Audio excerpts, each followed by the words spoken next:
Greetings, fellow Earthlings. This is the very first and possibly last episode of A Beardo and a Weirdo Talk Film. I'm Matt Wright, and I'm joined by Joe Giddings, who's known for having the biggest hands in the Greater Essex area. How you doing, Joe? What you been watching? Tell me. Yeah, I've been doing well. Star Wars trailer. Talk to me. What do you think? Star Wars trailer. Well, I'm looking forward to it. The pre-story to A New Hope. How they find the Plans to destroy the Death Star. destroy the Death Star. But this trailer, I didn't really think much of it.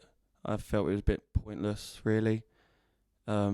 Introduced one new Jedi character. Who was that? Because I didn't really pay attention to the first trailer. So. Oh, well, it's sort of like Ip Man. Oh, is it Donnie Yen, yeah? But it's a Jedi.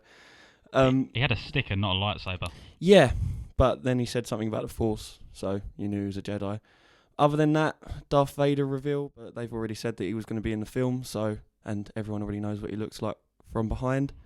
So that didn't really do much. It's not that surprising. It really wasn't. I liked seeing an AT-AT get shot with a rocket launcher. Yep, and I liked the sandy beaches, although I feel like they might have just used that as an excuse to go on a nice holiday. I think it's Disney are paying, why not? Yeah, they'll take them anywhere. I think it's quite interesting that they're using a cast of, for me, like they're relatively not particularly well known. That's the words I'm trying to use. Other than Forrest Whitaker, but he's still not he's not a box office smash, is he? I mean, he's had some interesting roles and he's supported a lot, but he wouldn't carry a film that wasn't Star Wars on his own really to that extent. I couldn't really understand what role he was playing though in the trailer. Is he kind of like a Morpheus? The wise old dude. The wise old man that leads the rebellion that's not even part of the rebellion because they're too rebellious. King of the rebels. King of the rebels. No, I mean it's interesting. I was really excited. I mean, I thought it looked really good personally. I am excited for the film. I feel like this trailer's just a bit of extra marketing material to keep people interested in it, to keep it going. It didn't do much for the film. People were still going to see it. Yeah, I mean, it's one of those things. I think just in these days in general, there seems to be like a teaser for film a year and a half, 2 years before it comes out, and then there'll be another trailer 3 months later, and then another trailer, and then you can get to a point where you basically know exactly what's going to happen. And sometimes it's interesting to watch a film where you haven't seen a trailer. Yeah, and that has been done quite well recently, with a lot of good films that have come out. But the thing is with this film, you know what's going to happen because you know that they're going to die. All the main characters in it are going to die because they say in episode 4 A New Hope, a lot of people died trying to get these plans. Yeah, so George Lucas foresaw that they'd be making a prequel to his fourth film in a series where they hadn't made 1, 2 or 3 yet. George Lucas, yeah, and then he went and made crap films. Terrible films. But, by the way, everybody, everything we talk about we're going to spoil. But I'd assume that you'd be smart enough to not listen to a podcast about a film you haven't seen yet. When we discuss the main film, we'll put spoilers in. But this is just a trailer, so we can't really spoil anything that people don't already know. And let's be honest, if you're going to watch this film, you probably know the backstory and that the characters are going to die, except for Darth Vader. To be honest, I completely forgot the fact that they were all going to die. I was like, oh, this is bright and hopeful, but now you've said that, it's all starting to look a little bit bleak. But the only other thing about it is that is good to see for once is the fact that it will be a standalone Star Wars film. There is going to be no sequel to it, and there cannot be a prequel to it because apparently it completely fills the gap between the third of the prequels and A New Hope. And rumours were a while ago that the film was literally going to finish about 10 minutes before the start of A New Hope. So that they have literally got no chance to put any kind of sequel into this or a prequel into the characters unless they really want to. But I feel like the plans for this is just a standalone Star Wars film. Well, that's quite interesting. I guess that's nice in a way, so we know we're not going to get force-fed some other potentially a bad film just another Jar Jar into Binks. It for whatever reason. Yeah, I mean, but talking of trailers that spoil things, I saw something for the trailer for The Shallows, which I thought looked like a fairly interesting film. I mean, it's a shark that's going to eat people, but in the trailer that I saw this week in the cinema, you actually see like, and there's an extended scene where you see Blake Lively's character swimming out into the ocean, and these two guys on surfboards, and you actually see both of them get eaten. Right. As if you know that that's exactly what's going to happen in the movie, which I found to be a bit bizarre, because surely the reason you want people to come to your films is to show them those sort of like payoffs, and if you're showing it to people in the trailer, we know they're going to get eaten anyway, but you don't need to show the shark. They seem to be obsessed with showing everything. Because I've only seen one trailer for it, and it is literally just Blake Lively on a rock, and there's a shark. But what was that Ryan Reynolds film? Was it Buried? Buried. In the single location where he's just in the coffin for the whole film? Yeah, that's right. I feel like they could do something interesting with it. Although, you know, it's single. It's got to be single location. It has to be single location for the whole film. So as long as they can keep it tense and you know, keep you scared, but they could make this very boring. It could be a very, very boring, drawn-out film otherwise. What's going to happen is she's going to swim out there in the first 10, 15 minutes. Two dudes are going to get eaten. She's going to spend an hour on the rock formulating a plan and a way to kill the shark, and she's just going to end up stabbing it in the eye with a fork. Yeah, probably. Or she just realises she's a really good swimmer. She tries to outswim it to the beach. Or the Coast Guard comes. That was actually part of the trailer as well. She was trying to work out. She was saying how fast she could swim, and she was still trying to work out a way in which she could swim faster than this shark. Like, as a land mammal. Like that scene in The Hangover where he's got all the maths going around him. That was a bit of a Rain Man moment where she suddenly... But what I want to know is why, you know, it's a sunny day. It's an incredibly sunny day, and they're on a beach, and there's no one there. Just these three people. This beautiful, clear water, sandy beach, and they're on their own. So yeah, I'd like to know. It's interesting, but I feel like they could. Sometimes less is more, which can be a bit of a cliche. But yeah, I think it will do well, because films like that generally do. What do you think of Blake Lively? I can't really remember anything she was in particular. Is she an actual actress? Is her name actually Blake Lively? I mean, I know that she's married to Ryan Reynolds, who's cool, but I couldn't tell you any of her performances unless I'm being really ignorant. But I think this is one of the first ones where she's actually sort of carrying it herself, shall we say. Married It's a bit of a vehicle for her. Ryan Reynolds. She was in Gossip Girl. I haven't seen that, surprisingly. She was actually in Green Lantern. Haven't seen that either. Not going to. Age of Adeline? I don't know what that means. Nope, that was out last year. And The Shallows. So, somewhat limited. I mean, I've not watched her in Gossip Girl, so I can't comment on her performance, but she has been in films before. Anything could happen, basically. We don't know. She's an unknown quantity. That's what we'll put it down as. No, I must admit, just another thing I'd like to say is, I mean, I've been to the cinema a couple of times in the last 2 weeks, and before that, I hadn't actually been since Deadpool, because I've got this horrifying fear that I'm going to go in there with some really noisy bastard, or like some kids who are just going to start screaming, or people who are just going to talk, or they're going to start trying to film it, or they're just going to go in there and obnoxiously eat really like loud food. I know that's another thing I don't understand. Why do they sell the loudest food? I know, yeah, popcorn. Why not just? It should just be restricted to Haribo. It should just be gummy bears, Haribo, and wine gums. Or just liquid. But even that's annoying, because you get that. The straws. The straws, they can't even put it in bottle. They sell alcohol in the... It's plastic cup though, isn't it? Still they sell alcohol. Well, I wouldn't do that because I'd need a wee after half an hour. I can't possibly go to a film and miss some of it. But I must admit, I was quite impressed that people weren't behaving like dicks. I don't know if I just got lucky, because I saw the BFG, which was full of kids, which is actually a great movie as well, but it was full of little kids. And do you know why? Why is that? It's a kids' film. No, I thought you was asking me why it was so quiet. I was like, yeah, well, that would explain. Where did you go to watch it though? Just at the View. Oh, okay. So that's surprising, because we have two cinemas near us. The Premiere, which is a cheap one, that's always full of kids, and View, which isn't, because it's slightly more expensive. Yeah, so I've made the executive decision that I'm going to be slightly snobby and never go to Premiere again. No, yeah, I made that decision ages ago. There's chairs missing, and there's not even a very good gradient on the way the seats are laid out. So if you get someone really tall or really fat in front of you, you're just going to be staring at the back of their head. Slope gradient 2 out of 10. TripAdvisor. I would not rate it for that. And there doesn't actually seem to be any sort of management there. You just sort of buy a ticket and then don't show it to anybody. So no, I mean, I think people just think View's too expensive. It was for a long time, but I mean, for like £7 a ticket, That's like £3.50 on a Yeah. 2-for-1. I wouldn't pay on like a Thursday or a Friday. Don't get me wrong. I have to be able to utilise the 2-for-1 deal. Meerkat movies. That's the only way it's going to happen. But yeah, no, I'll just say that. But there is something really a bit more interesting about seeing a film in the cinema, like just the whole experience of sucking up other people's vibes and stuff. Absolutely, as well as when you're seeing something huge like a big comedy, and it's packed, you get a better sense of the atmosphere, and you get a sense of the jokes that do hit and that don't hit, because people will laugh when there's more people in the audience. Yeah, it's sort of like that pack mentality, isn't it? It sort of encourages the behaviour. Whereas if you go to the cinema and watch Anchorman 2, you'll hear absolutely nobody laugh because it was terrible.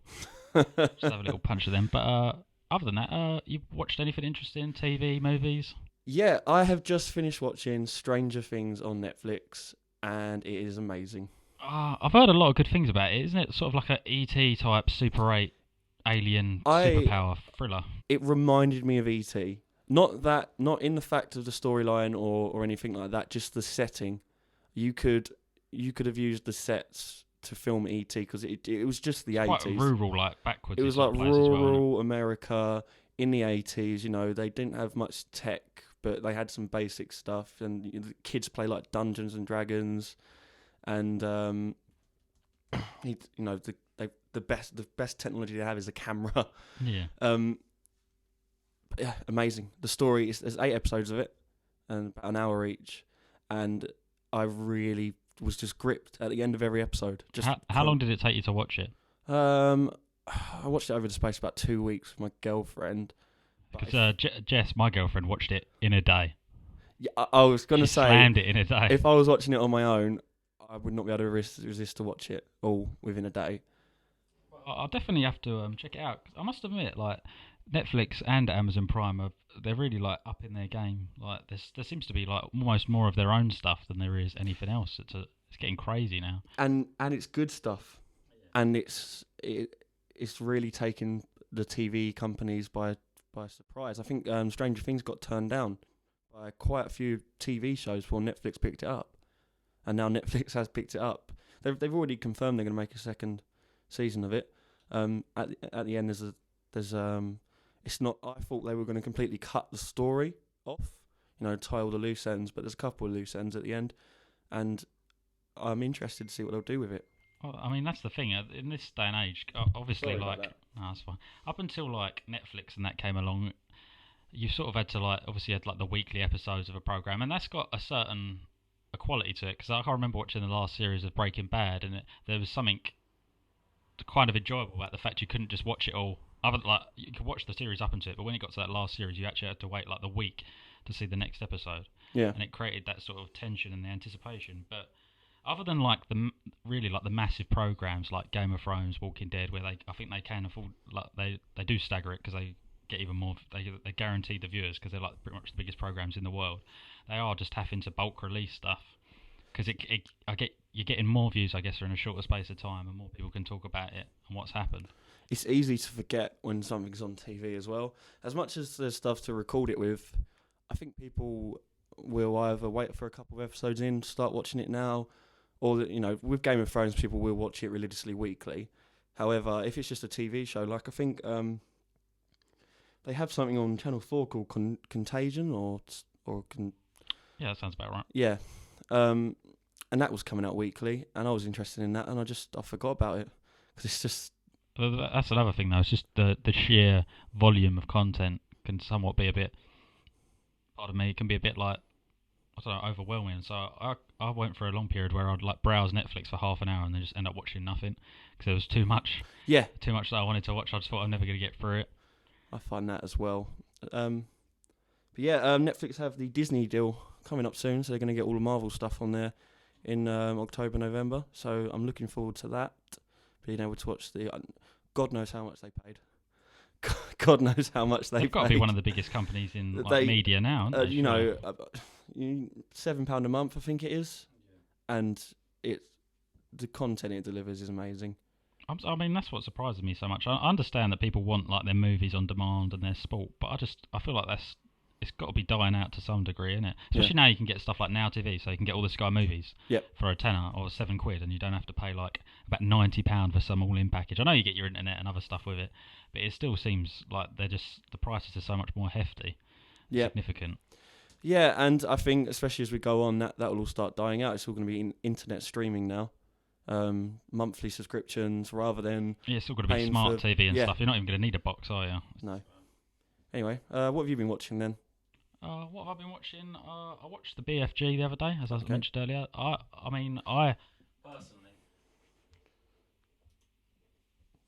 personally, I don't know if you've seen the David Jason animated version that was made by the BBC, I think in the 80s. Yeah. I mean, I think that's quite a funny cartoon. I liked it. Classic. This one, it's obviously live action. I think visually it's pretty lovely. Steven Spielberg did a good job of creating that world of, I think, Giant Land and Dreamland. I didn't see it in 3D, but I reckon it probably would be worth seeing in 3D because it looked very immersive. Mark Rylance was good. Apparently he's good in everything, but I haven't really seen much of him. Little Girl was good. Mark Rylance was the giant? Yeah. He does a lot of stage stuff. Yeah, he's like a proper Thesp sort of actor, isn't he? But yeah, he was really good. Jermaine Clement from What We Do in the Shadows and Flight of the Conchords. Yeah, he was the main giant, and he was pretty funny. And it was just like a nice like kids film to watch, but it was actually quite funny as well, and had some interesting jokes. So it's worth seeing, I'd say.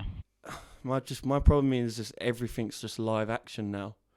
They're just going back. Jungle Book, exactly. Beauty and the Beast. Yep, they're just remaking everything in live action, and it's. I want to see the live action version of Ants. Yes. Just a man in an ant suit. But then followed the next year by a live action of A Bug's Life. I want to play the caterpillar. They're both the same film. Samuel Tyler, yeah, they are the same film, but that one's got Woody Allen in it. That's the only difference, and Sylvester Stallone. But they are pretty damn similar, aren't they? They are very similar. It was pretty eerie because they came out within like a year of each other. I think I can remember them both being out around the same time when I was younger. Yeah, I think what was it, Ants about 2000 and Bug's Life like 2001 or maybe earlier. I mean, yeah, something like that. But yeah, old. I don't know about you, but I'm pretty much ready to get on to the main topic. Start talking about our main topic today, which is, of course, the hotly anticipated DC Uber film, allegedly, Suicide Squad, which we both seen in the last week or so. And what did you think of it? Did you enjoy it? I will say, before I say any criticism of it, that if you like comic book films and you've enjoyed any comic book film up to now, you'll enjoy this film. If you know the characters a little bit, you'll enjoy the film because the characters are good. However, as a film, it could have been a lot better. Yeah, I can see what you're saying. I mean, I went in there with, obviously it's been critically panned pretty much across the board. They were saying it was awful and messy, and I went in there with pretty low expectations, to be honest. I was pleasantly surprised. I mean, obviously there's things that don't really make sense, but this is a film where you've got a character called Captain Boomerang, so it's not going to be that based in logic. But I would watch it again, and I'd recommend other people to just see it for themselves, because there will be stuff that you enjoy, and there will be stuff that makes you think this is a bit stupid and bizarre. But I think it's definitely one you've got to just see, and I wouldn't like listen to too much about it or read too much into it before you see it. Maybe afterwards, so you can see where people are coming from. But I mean, let's just get to the first point. The plot is pretty damn stupid. Yeah. I mean, just spoilers, by the way. Spoilers everywhere. Everywhere, spoilers. If Terrible you've not spoilers. Seen this film, once again, see the film. If you want to decide to listen to this from now on, go and see it. It is worth watching. But in a world where Guardians of the Galaxy exists, which I feel like this film almost tried to not copy, but the style of it is very similar to Guardians of the Galaxy in the quirky characters and the music and that, and trying to be cool kind of things. In a world where Guardians of the Galaxy exists, and Guardians of the Galaxy is one of the best Marvel films, it made this film not look as good. So if you're saying that if Guardians of the Galaxy didn't exist, you'd probably think it would be better than it is. Yeah, because you wouldn't have something to compare it to. I have a standard to uphold it to. That's understandable. I mean, to be honest, the opening where she, like the main character, I can't remember her name, but that basically politician bitch, she's just going through and she's introducing the characters. That was very sort of like Amanda Waller, the old cliched thing of like, we're going to show you a photo and then we'll buzz to it and then you'll see a little bit about that character. Yeah, The backstories for the characters are good. Yeah, fairly interesting. I mean, let's be honest. The main plot is, I feel, is like Will Smith's character, obviously, Deadshot, and then with some Harley Quinn sort of as a side thing, and then the rest of the characters are just basically in their story. That's what I felt. But yeah, it was. The plot didn't really make a great deal of sense because the way the film was marketed, I thought that's a new word. I thought it'd be like the characters were introduced to Deadshot, Killer Croc, Harley Quinn, Enchantress, Slipknot, etc. And my idea was that they were all going to be battling something else, and to find out that it was just going to be that weird Enchantress girl played by that woman who can't act and has never acted before, in my understanding. No, she has. Cara Delevingne. She doesn't do a lot in this film, though, does she? She sort of acts panicked as a human self, and then dances it's a bit like weird a at bit the end. CGI, I think, for the most part at the end. So at the end, or towards the end, when she becomes Enchantress, which is kind of a ghost from ancient So like Peru some sort of like Mayan that thing. overtakes her, which she can summon, and her heart's controlled by Amanda Waller, the woman that's controlling all the Suicide Squad members, and she can kill her at any point. So she doesn't. in control, but she doesn't. No, Which is a bit bizarre. she tries to at one point by stabbing it with a pin, but that doesn't work. Gets saved. Yeah. So there's a bit where she's summoning something to destroy everything in the world, and it's like she's a big garbage pile in the sky. she's Basically. doing this dance, and it's just obviously something about it is CGI. I couldn't tell you what, because it could have just been her wearing essentially a metal bikini, but they've done something weird to her to make her look really CGI. And the cliche of the world-ending beam that shoots up into the world with all loads of rubble and rock going around it. Again, what? Why? They could have done anything. They could have done something else, but it's so cliche now. Just a big beam of light going up into the world, just into the air with rocks going around it. It's just becoming a trope. It's pretty common. The quickest way to sum up the plot is you're introduced to the characters. They've all got their own little thing going on. They're basically, one of the characters turns into this bad guy who's even worse than them, and then they have to go and fight it, and they fight their way through a city. But they come across these weird, like, shit monsters. We could call them shit monsters. Clickers. They're just sort of like balls of poo. And they look like massive blackberry heads. That's quite interesting. But I will say, I do think Will Smith is good in this. I think he's funny. He's like a nuanced character. I mean, let's be honest. Even when he's a bad guy in a film, he's still a good guy. Like, I don't think Will Smith could ever be a baddie in an actual film. No, and that is the problem. He's becoming typecast. He's just being Will Smith.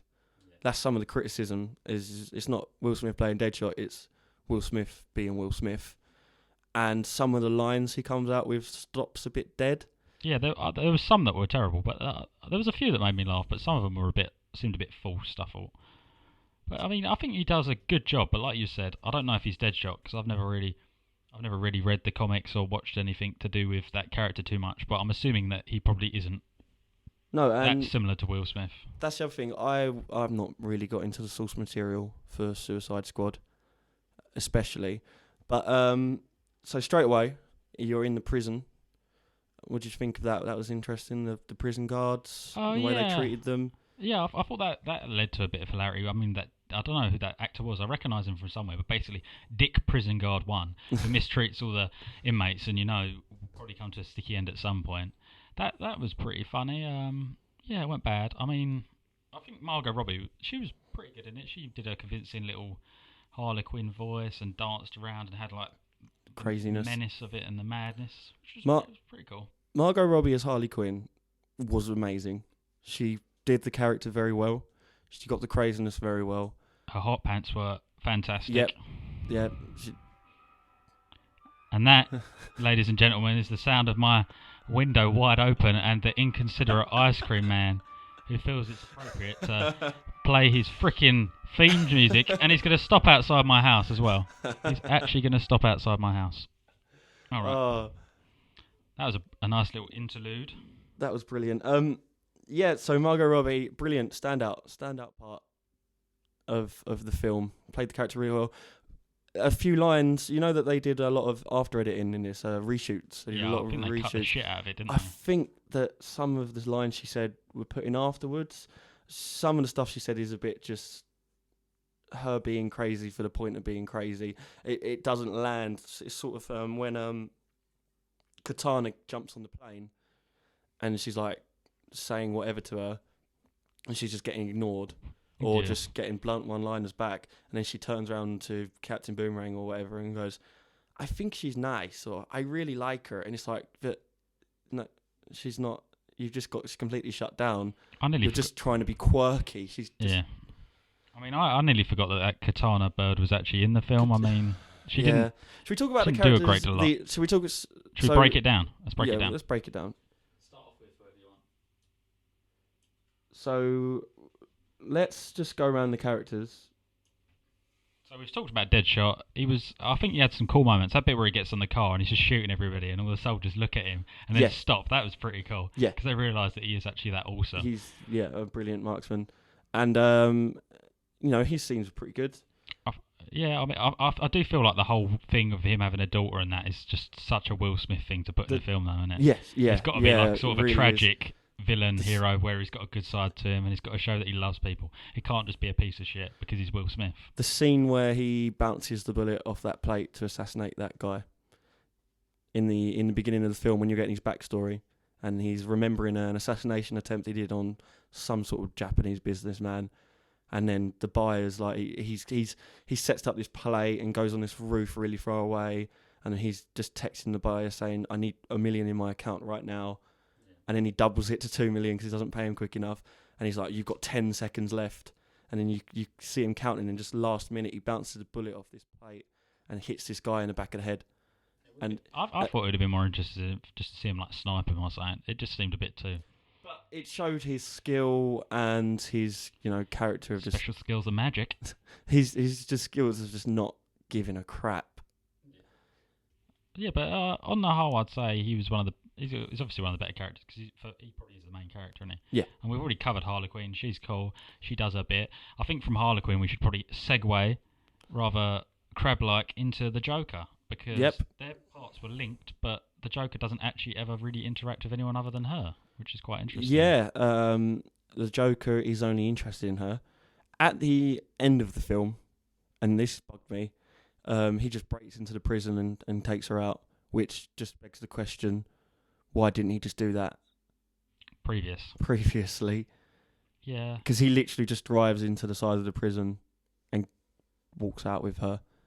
So why couldn't he have done that why at any couldn't moment? he have just done that at the beginning of the film? At any time, yeah. The second she went in, if he's supposed to be in love with her. Yeah. And he's a pretty good level of insane. What did you think of his appearance? I liked it. I liked the he was almost gang leader Joker, like some wasn't sort he? of like pimpy sort of crime lord, as opposed to being like the more straightforward, like, I don't know. But I guess it's difficult because you've had Jack Nicholson and then like the animated sort of versions of the Joker with Mark Hamill as well, where he's very sort of like theatric and over the top, and there's quite a large comedy element. And you also had a comedy element with Heath Ledger's Joker, but it was more just how fucking crazy he was. And for me, that's the best one I've ever seen. And I think he transcended the character a bit. I know that sounds a bit like arty-farty, but that wasn't necessarily just an amazing Joker performance. That was just the ultimate lunatic and scary villain. Regardless of whether it was the Joker, or I think that would have just been incredible. He went just full in, and that is the problem. He's played the character so well that every performance of any Joker from now on will always be compared back to him, because he perfected it. He perfected the Joker. That was it at the end of the day, and that will be the problem going forward. However, I think a couple of movies down the line with the Joker in it, we'll get used to this one. Oh yeah, no, I do think he looks pretty shit, to be honest. I think if they got rid of the tattoos, or just had a few, that one that he had on his hand that he then put across his face, I just thought that looked, I don't know, just noncy. I think that's it the only was word I can use to describe it, noncy. It was a case of when they released the shots before, they released some stills of the characters before the film came out. He did look bad with the tattoos. However, in the film, not too bad. I didn't notice it. And what did you think of his sort of like weird sort of mannerisms? And because he could obviously see that he was sort of influenced by Heath Ledger's Joker. Yeah. That's unavoidable. But I didn't. I know he had a lot less time to work with, but I wasn't that blown away by it. To me, he didn't seem that threatening. I know he didn't have that much time, but like when we're gonna keep talking about the Dark Knight, when it comes to the Joker, you can't. But whenever the Joker was on the screen, Heath Ledger Joker, you knew shit was going to go down at any moment, something terrifying and horrible. And but it was also, you wanted to see what he was going to do.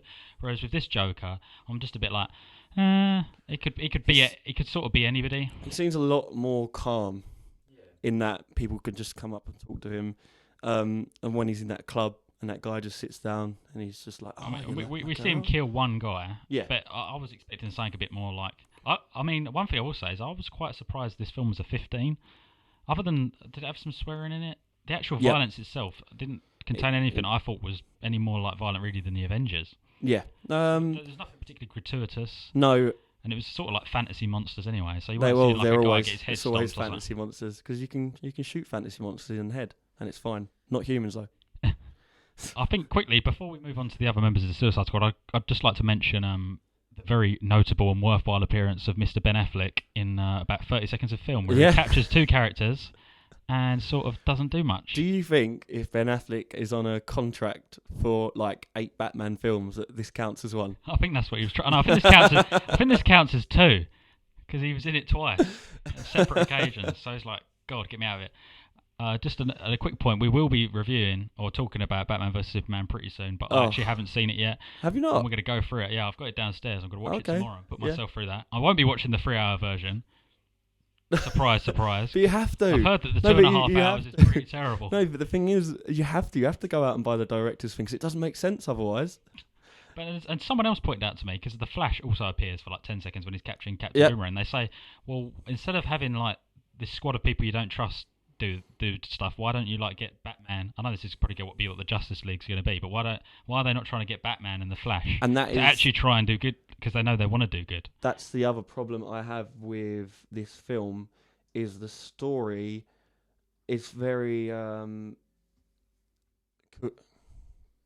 a lot of coincidences. Yeah. For instance, they get approval for the Suicide Squad because Enchantress shows this military guys like, we can't have criminals doing whatever, and she shows him what they can do by getting some Korean secrets. But then at the same time, he doesn't think she could do the exact same thing for somebody else if anything were to go wrong. No, it's a thing that we can't really control that well. What I mean by the coincidence is about 30 minutes after the Suicide Squad is officially formed, the Enchantress just goes mental and starts this thing that's, oh, look at that, we have this squad of people we can send in.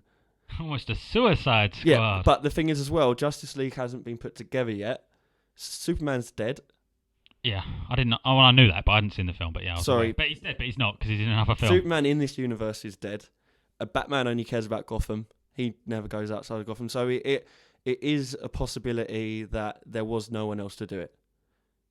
Other than just like, no one knows what Wonder Woman's doing at the moment. Average Goo knows. But yeah, I mean, that's another interesting thing. Let's work our way for the rest of the characters. I think Slipknot's worth a mention. Slipknot. He's barely mentioned in the first introduction. Slipknot isn't even in the prison, is he? He just he turns up. He jumps out of someone's van. They say something about him being able to do knots or jump or something. Yeah, he doesn't even show his skills. He dies within the first 15 seconds of combat, where Captain Boomerang says, "Oh, let's escape," and Slipknot goes, "Yeah."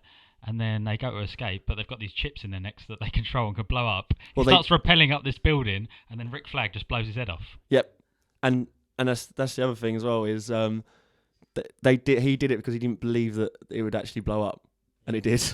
I found that quite fun. I think that was, although it's sort of stupid, I was funny. I was fine with that. It was funny, but poor Slipknot. The fact that he was no introduction. He wasn't marketed either. I was thinking, who's this character going to be? He might be interesting. No backstory. Blam, he hasn't got a head. You didn't get to see his skills. He just had a fairly interesting name, but yeah, he was alright. Diablo, what do you think of him? Great. Looks wise. I mean, he's obviously, for me, he's got to be the most powerful actually of the Suicide Squad, hasn't he? I mean, not anymore, because I'm pretty sure he died. But tragic backstory. And I think that was a good thing about this film. They built up to his backstory. It wasn't like the other guys where they just did 10 minutes of their origin. You built up to it. You knew something tragic had happened in his life, and then slowly you find out that he can't control his powers, or he gets really angry and can't control his powers. Yeah, when he gets to a certain point, he could just basically just kill everybody. Yeah, essentially. and he did it. His wife And his made him angry one little day, boy or something. and he killed his wife, and I think it was 2 kids. Yeah. He killed his wife and 2 kids by powering up, and then refused to use his powers for most of the film. Yeah, and when he actually does, I think that was pretty cool. I mean, Yeah. the effective badassery of just smoking everybody. His little fight with her brother at the end was quite interesting. So yeah, Enchantress's brother. It was just like her, but sort of big, and shoots weird cable things out of his arms. Yep. To kill everything. But here's the thing I don't understand. But he chooses to only kick members of the Suicide Squad instead of just mullering them with his super tentacle monster smashing super skills. Ancient beast of any magic possible, and just I'll kick you. I'm gonna punt you away. Kick you. So Enchantress finds her a old voodoo doll, breaks it open, and that's how her brother escapes. Yeah. And just takes over this random guy on the subway. However, my problem with that is the scene in which Enchantress releases her brother. Because Enchantress has basically got the power to teleport anywhere in the world ever. Yeah, she's and like so Uber she teleports Nightcrawler. into Amanda Waller's apartment because she wants to get her heart, but her heart's locked, and she knows she can't get it. But the ancient, mysterious voodoo doll that was found with the heart is just on a shelf. It's just on a shelf. Like, why? There. It's just sitting on the shelf. Why not? She's just using it as decoration for her apartment. It's probably got like I don't know, like fucking couscous in it or something. Yeah, some sort of lavender. I didn't like that. That was too easy for me. And she just happened. Rather convenient, don't you think? Yeah, exactly. Another convenience in the film that just so happened. And yep. So the CGI for the brother. I thought it looked pretty terrible. To be honest. Worst part of the film. One of the worst parts. It took you out a bit. It looked like something out of like Age of Empires or something. It really did.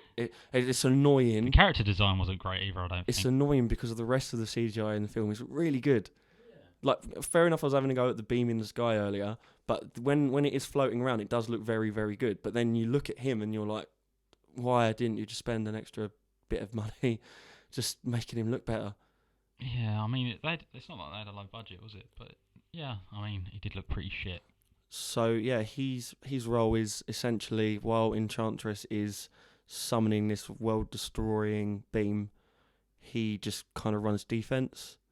He just starts smushing everything. Trying to stop the Suicide Squad. Strange cable hand arm destroying tentacles. My only other thing with Diablo is if you didn't know the character going into the film, you wouldn't know that he could transform into this ancient fire beast. It was like some Mexican fire demon thing, wasn't it? Which he's the reason why he kills the or helps to kill the brother. End. Yeah, I didn't realise that. I thought he was just gonna. When he started getting all tall and skinny, I was like, "What's he gonna do? Play in the NBA?" Exactly, and there's no backstory to that either. It's just no explanation. It's not in his file or anything. That's his power. Like, well, okay, well, look, he can do that. Okay, cool. It's a shame he died. I liked him. I thought he was after Margot Robbie and Will Smith, I thought he was one of the better played characters there. Yeah, the guy did a good job. He had the right look. I mean, he just looked like classic Mexican gangster. It was a good job. I think he's another good part of it. What about El Capitan Boomerang? What do you think? Pointless. And in a film where you're trying to be funny, and once again, I'm bring back to Guardians of the Galaxy, and they really tried to be funny in this film, and there were some genuinely funny bits. He's an hilarious character. He doesn't really have skills, like the other guys. Other than just being just a large man. Yeah. Yep. And once again, I'll say it because when we come to Katana, I'll say this, but his name's Captain Boomerang, and he used 3 boomerangs in the whole film. You wanted more boomerang for the name? No, because he only threw 3 boomerangs in the film. Like, I don't know if it was exactly 3, but it was 3 to 5 boomerangs in the whole film he threw. But otherwise, he was just Captain Stabby. He just had 2 knives in his hand, just stabbing stuff. He should have just been called. I think he should have been called Captain Stabby. Captain Stabman. That would be amazing. Why? And one of the cool bits is he's got a boomerang with a camera on it, but that doesn't make sense because if a boomerang had a camera on it, it would just be spinning everywhere. Isn't that just basically a batarang? Though, it is essentially just a Asylum. batarang. That is just a rip off of the batarang from Captain. And if the pink unicorn's not explained, is it? No, it's just I think it's to make an otherwise gruff and large, scary-looking character some way humorous and sensitive, maybe. Could have given it a backstory. That's Something like just it was relevant in yeah, some way. if it was Yeah. relevant. It's a bit random, wasn't it? Who else is there? Killer Croc. Did you like the design? He looked amazing considering it was all makeup. There's no CGI. It took 5 hours to apply that. I thought he looked a bit like the creature from the Black Lagoon, to be honest. It did look a lot like a man in a big rubber suit. Obviously, that's what it is, Yeah. but makeup. But I just wasn't a fan of the design. No, I quite liked it. They could have Considering, made him bigger in yeah, some way. I definitely feel like he should have been bigger. He definitely should have He been looked bigger. like very average height other than having just a ginormous head. The problem was he did just look like a man, just a normal man, and you can tell he's not big enough as Killer Croc is in the comics. If they had someone like the size of like the mountain, have Fjord Bjornsson, he could have pulled it off. That would have been a Killer Croc. He's not in it. Again, he's just not. I think he must have like 6 lines of dialogue, maybe. He's a background character, and it's annoying because he looks like one of the cooler ones. He looks like he could have actually brought quite a lot to that role. Could have found out something about him because I'm sure his life would have been tragic in some way. I mean, I must point out that bit towards the end where they're going to plant the charges, and he does some line about being in the water, and he was like, I was born in the water or something, and he dives into the water in the most bizarrely He camp doesn't way. dive. He crawls on the floor, and it's not that. It's I live in a swamp. And it's just like, oh my god, that was quite terrible. That was really, really bad. I mean, the next scene, he's getting choked out by some of the shit monsters while the other guy is going on. So it's like, yeah, this is my ground, and he's actually getting fucked up in it. Yeah. Although he does get away eventually. It just makes him look really stupid. It's once again, he's a funny character.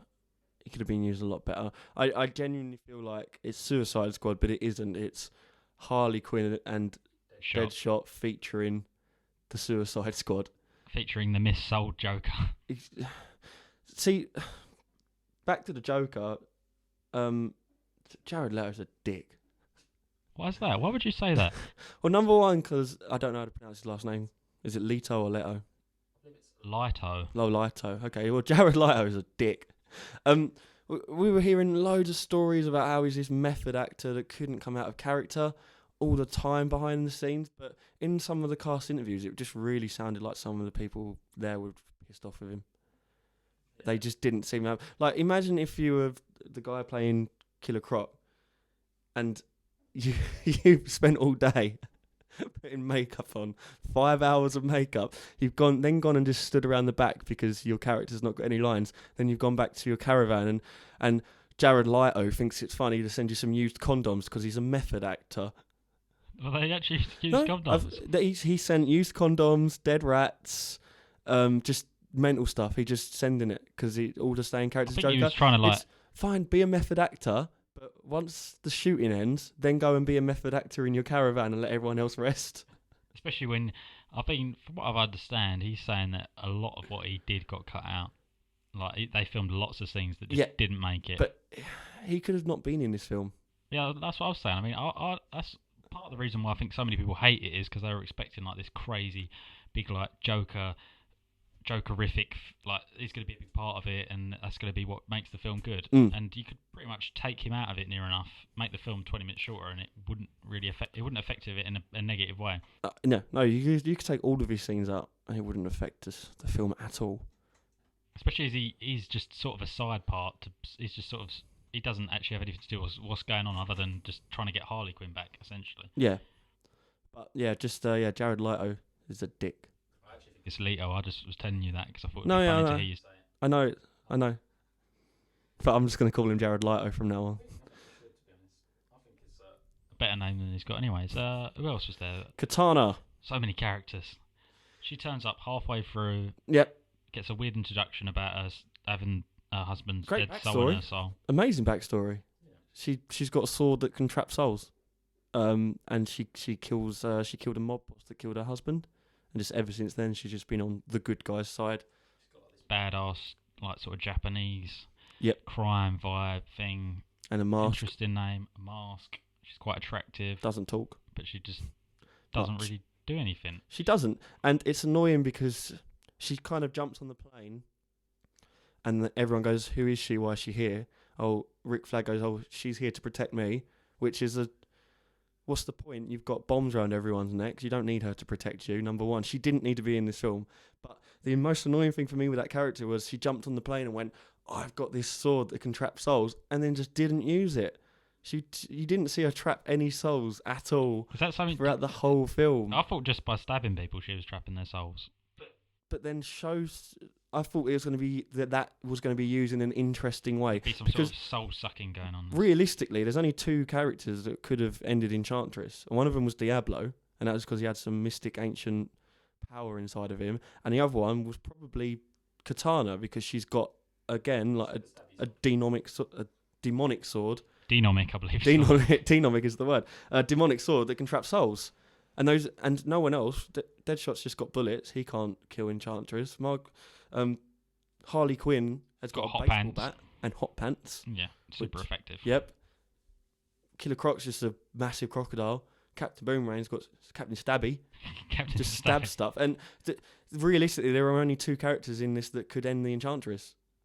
I think if you gave Slipknot a fair go, he could have climbed away. He could have climbed away from her really quickly. And then had his head blown up. For the win. That's just pure beauty. We've gone Killer Croc, Diablo. What about Rick Flag? Rick Flag? They sort of entwined him into the Enchantress to make a sort of romantic element. Once again, coincidence. Yeah, it didn't really have any weight for me. He did a good job in the role and sort of conveyed that emotion, but it seemed a bit out of place to have sort of like a love story going on. He could have just been the good guy that just says yes to everything Amanda Waller says. They didn't need to give him a weird reason to be there and be like, he could have just been, you better do this or we'll kill your girlfriend. Which is fair enough, you're just trying to show how dark Amanda Waller is, but also it's such a coincidence again that his girlfriend is Enchantress. It's just too intertwined. Enchantress could have just come out of nowhere. They didn't need to have that story arc, really. Personally, it still works and it doesn't bug me that badly, but it does seem quite like a coincidence. But Rick Flag is good. Yeah, he did a decent job, Joel Kinnaman. Anything else? Should we just talk a bit about the turbo bitch who sort of lords over everybody? Yeah. Do you like her? Do you think she's good? Brilliant. She's easy to hate, isn't she? Very easy to hate. You don't expect it from her. She's a short woman, middle-aged lady. Middle-aged woman, yeah. And it's just she's not super strong. You don't expect her to have got an afro. The thing is, she's got this power over everyone, and it doesn't surprise her. She's just used to having that power. Is she in Batman vs Superman? No, I don't think she's so. Not. She's just a new character's been introduced. She has the end credit. She has a mid-credit scene with. Oh yeah, I didn't stay to the end. What happened? Basically, he just comes in and asks for details on basically the rest of the Justice League, and tells her to shut the Suicide Squad down. She just basically turns around to him and says, "No, also I know you're Batman." What, she knows that Bruce Wayne's Batman? I think so, yeah. That's how it comes across, because she gives him the files for the rest of the Justice League. That's what he's there to collect. Yeah. I can't remember the exact line, but it's something like "stop going out at night," or it's she knows he's Batman. But yeah, she's just used to being in the know. There's a plot twist halfway through where it turns out that she's the one they're going to rescue. They think they're just getting some government scientists. Yeah, that was quite interesting as well. And the way that it sort of played out when they realised, and they were like, "Oh yeah, we're going to kill you," and she was like, "No, you're not, because I'll blow your heads up." Yeah, that was once again great. I thought the bar scene was good, if not a bit wedged in. Where they're in the bar and they're making drinks, and he's just like, "Oh, whatever, the world's going to end, I'm going to go get a drink," and then everyone else is like, "Yeah, we're going to go get drinks too." Feels slightly wedged in. They just literally were halfway through, just went, "Oh, we're going to go to the bar." Yeah, that was quite an interesting thing. How they did seem to go from like sort of wanting to kill Rick Flag to saving him a few times. And Rick Flag had just given up at that point as well, which I liked. That he played that well. He just went, "I don't care anymore. If you want to run away, you can." And then you had the scene where Captain Boomerang just tries to grab like 4 beers and run out. Runs away. It's quite cool that he came back though. But I think in some ways she's probably, although they're all like quite terrible. In some ways, she's probably the most deplorable character. And I like the fact that when they're rescuing her, she gets all the people to destroy the stuff and then literally just executes the people that have helped her do it. Yep. That was pretty dark. Yeah, that was dark. Because she's it's obvious she's been doing it for years. It is very obvious she's been in the game for a very long time. She knows how to manipulate people and get what she wants from them. But overall, what would your score be? And sum it up in like a couple of sentences. If you're a comic book movie fan, 7 out of 10. If you're a casual moviegoer who is neutral about comic book films, 5 out of 10. Yeah, I pretty much agree with that. But I'd just say, I wouldn't really categorise it like that. I'd just say, I'd give it 7 out of 10 for anybody.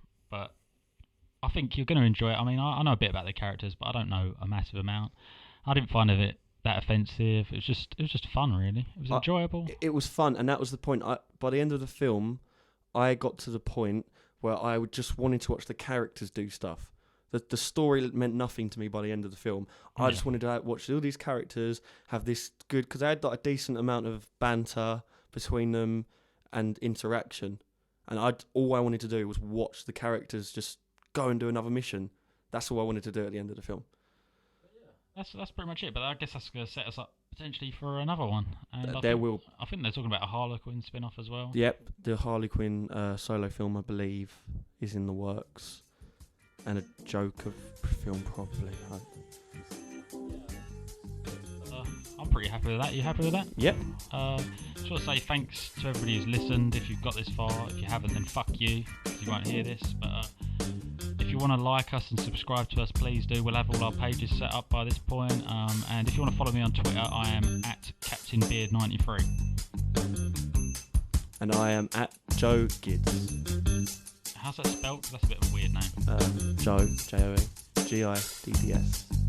That's pretty cool, man. Alright, see you later, people. Peace out.